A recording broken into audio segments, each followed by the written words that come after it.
నాది ఇది నటన మాత్రం కాదు.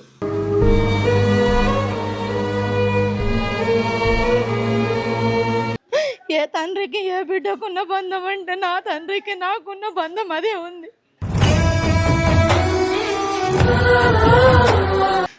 నోటి నిండు బిడ్డ నువ్వు ఎలా ఉన్నావు బిడ్డ, బాగున్నావా బిడ్డ అని అడుగుతాడు. ప్రతి సెల్లకెళ్ళి ఫోన్ చేస్తున్నావు తాత, విధవగా అందరూ నాకు ఫోన్లు చేస్తారు తాత, నువ్వు ఫోన్ చెయ్యకు తాత అని చెప్పిన నేను. కానీ మొన్న 2 రోజుల కింద మాత్రం ఫోన్ చేసిండు. ఒక్క నిమిషం లైన్లో ఉండు తాత అన్న నేను. ఆ విధంగా నేను అనకుండా ఉంటే వాళ్ళ దినాన నాకు ఆయన ఏం చెప్తామో అనుకుండా ఆ మాటలన్నీ నా దగ్గర ఉంటుండే. నా దగ్గర ఆయన ఆఖరి మాటలు ఏం చెప్తామో అనుకుంటావు కానీ నేను చెప్తాము అనుకున్నా, నేను వినలేకపోయాను. నా అదృష్టం అట్లుంది. సో ప్రస్తుతం అయితే మనం కుర్చీ తాత వాళ్ళ ఇంటి దగ్గర అయితే ఉన్నాం. ప్రజెంట్ 2 తెలుగు రాష్ట్రాల్లో కూడా తెలుసు, అయినా సరే తన చివరి చూపుకి మాత్రం ఎక్కువ మంది రాకపోవడం చాలా బాధాకరం. ఇటు వాళ్ళ ఫ్యామిలీ చూసుకుంటే వాళ్ళ ఫ్యామిలీకి ప్రస్తుతం అయితే ఎవరి అండా కూడా లేదు. ఇక్కడ దానికి సంబంధించి మనతో మాట్లాడడానికి చాలా మంది అయితే ఉన్నారు. సో వాళ్ళందరితో కూడా మాట్లాడే ప్రయత్నం చేస్తే మంజుల గారు ఉన్నారనమాట వాళ్ళ ఇంటి దగ్గర. ఇప్పటిదాకా వాళ్ళ వైఫ్తో కూడా మాట్లాడడం జరిగింది. మీకు ఎలా తెలుసండి అసలు కుర్చీ తాత? ఆయన బస్లో అడుక్కుంటున్నాడు అన్నట్టు, ఇంగ్లీష్లో మాట్లాడుతున్నాడు. ఇంగ్లీష్లో మాట్లాడుకుంటూ చిల్లర వాళ్ళు అందరూ ఇస్తున్నందుకు, ఏం తాత నువ్వు అంత బాధలో ఉన్నట్టున్నావు నువ్వు, కానీ నువ్వు ఎవరు ఇస్తున్న పైసలు ఎందుకు తీసుకుంటలేవు తాత అని అడిగితే, లేదమ్మా నేను అడుక్కునేవాడిని కాదమ్మా అన్నాడు. మరి అడుక్కునేవాడిని కాదన్నప్పుడు నువ్వు ఎందుకు ఇలా ఇంగ్లీష్లో మాట్లాడి క్లాప్స్ కొడుతున్నావు తాత మరి అని నేను అన్నా. నీకేదో బాధ ఉంది తాత, నీకు నీ బాధ ఏంది చెప్పు తాత అని అన్నా. అంటే నా బాధ నీకు ఎలా చెప్పాలమ్మా అని అంతమంది ముంగట్నే నా నెంబర్ నేను ఇచ్చేసిన అన్నట్టు. రాసుకో నా నెంబర్ అని చెప్పి 966666 అని ఇట్లా మొబైల్ నెంబర్, నా ఫుల్ నెంబర్ చెప్పాను. చెప్తే రాసుకున్నాడు. రాసుకొని నేను వస్తానమ్మా, నేను కూడా 100 రూపీస్ ఇద్దామని అనుకున్నాను. ఇట్లా తీసాను పైసలు. నేను అడుక్కునేవాడిని కాదు బిడ్డ అన్నాడు. నోటితోటి బిడ్డ అన్నాడు. అన్నాక సరే తాత, ఈ తాత నీకు మన తాత లెక్కనే ఉన్నాడు కదా అని మా పాపకు శృతికి చెప్పిన. తాత మన తాత ఇంట్లోకి వెళ్ళిపోయాడు కదా, నువ్వు బాధపడుతున్నావు కదా, ఈ తాతను మనం చదువుకుందామా, నీకు మన తాత ఇంట్లోకి వెళ్ళిపోయాడు అన్న ఫీలింగ్ అనేది పోతుంది కదా అని అంటే, సరే మమ్మీ అన్నది. తాత మా ఇంటికి వస్తావా, నేను నీకు బుక్కడు ముద్ద పెడితే చాలు అని అన్నావు కదా, అదే బుక్కడు నేను లైఫ్ లాంగ్ కూడా నీకు ముద్ద నేను అన్నం పెడతాను, నేను బతుకున్నంత వరకు అని నేను అన్నా. అంటే అంత మాట అన్నావు కదా బిడ్డ, నీ నెంబర్ ఈ బిడ్డ అన్నాడు.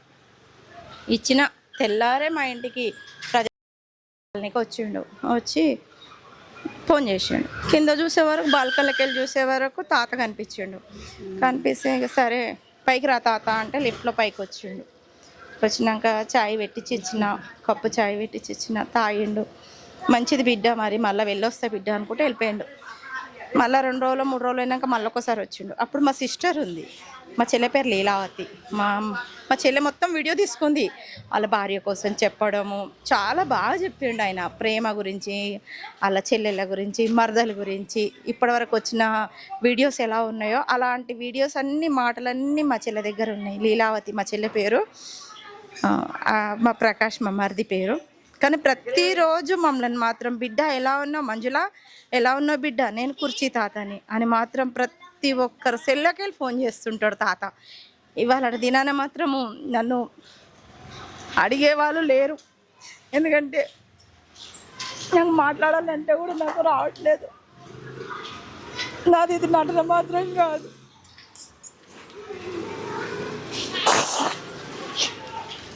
ఈ ముస్లిం వాళ్ళకు నాకు ఇదేం బంధమో రిలేషనో నాకైతే అర్థమైతలేదు.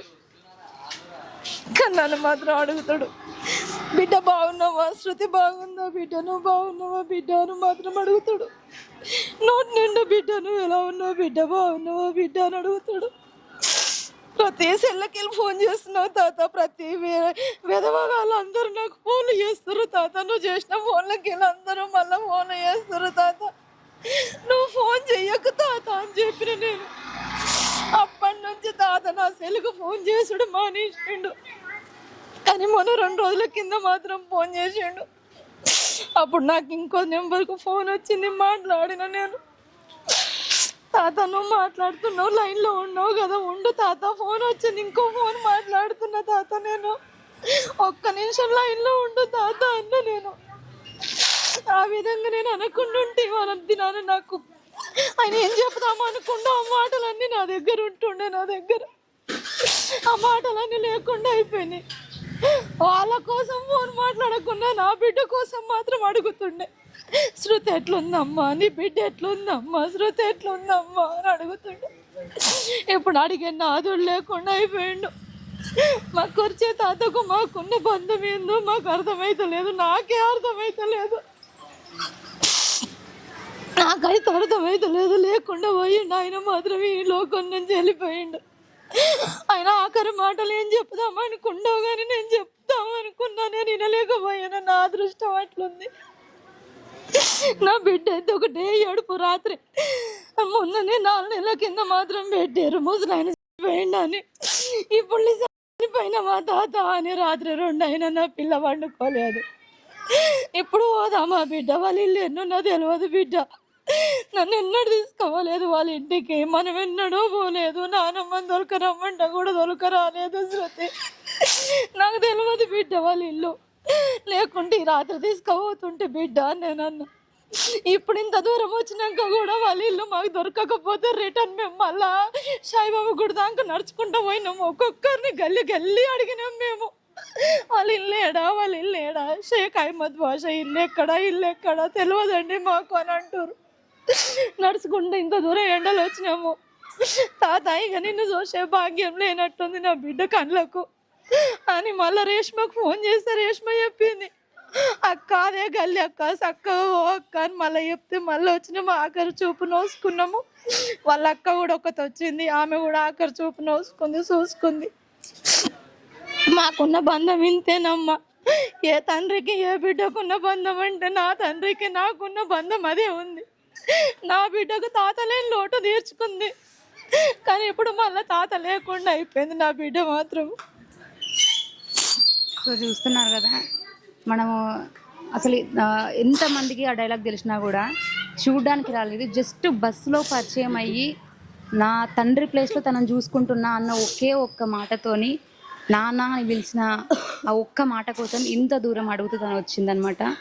నిజంగా అసలు గ్రేట్ అండి. అంటే మనుషుల్లో మానవత్వం ఉంది అనడానికి ఈరోజు ఒక పెద్ద నిదర్శనం అనమాట. తిని కూడా మీరేమైనా సాయం చేసేది ఉందనుకుంటే తాత వాళ్ళ నాయనమ్మకు మాత్రం తప్పకుండా సాయం చేయాలని కోరుకుంటున్నా. నా అదృష్టం కూడా గట్లనే ఉంది, మంచిగా ఉంటే నేనైనా హెల్పింగ్ చేస్తుంటే.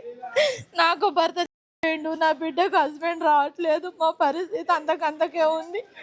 నేనేమైనా మంచిగున్నా వాళ్ళకి సాయం చేస్తుంటే అని నేను వాళ్ళ బాధ ఎంత ఉందో నాకు అంతకంటే ఎక్కువే ఉందని నా మనసులో తాతకే తెలుసు అని నేను తాతకే అప్పచెప్తున్నా.